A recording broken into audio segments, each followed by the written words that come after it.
कछुआ और हंस। एक शांत झील के किनारे एक कछुआ रहता था। वो बहुत बातूनी था और दिन भर किसी न किसी से बातें करता रहता था। उसी झील में दो हंस भी रहते थे जो कछुए के अच्छे मित्र थे। वे अक्सर कछुए से मिलते और उसकी बातें सुनते। एक साल गर्मी बहुत तेज पड़ी जिससे झील का पानी सूखने लगा। हंसों ने सोचा कि अब यहाँ रहना मुश्किल होगा, इसलिए वे किसी दूसरी झील की ओर उड़ने का निश्चय करने लगे। कछुए को यह सुनकर बहुत दुख हुआ क्योंकि वह झील नहीं छोड़ सकता था।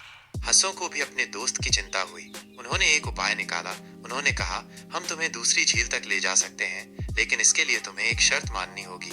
कछुए ने उत्सुकता से पूछा, क्या शर्त? हंस बोले, हम एक लंबी लकड़ी लाएंगे। तुम उसे अपने मुंह से मजबूती से पकड़ लेना और हम दोनों इस लकड़ी को अपने चोंच में पकड़कर उड़ेंगे। लेकिन याद रखना, पूरे रास्ते में तुम्हें एक भी शब्द नहीं बोलना है, वरना तुम गिर जाओगे। कछुए ने खुशी खुशी इस शर्त को मान लिया। हंसों ने लकड़ी पकड़कर उड़ान भरी और कछुए को झील से दूर ले जाने लगे।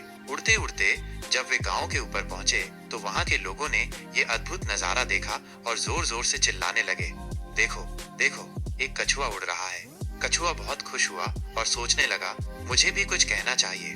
लेकिन जैसे ही उसने मुंह खोला वो लकड़ी छोड़ बैठा और सीधा जमीन पर आ गिरा।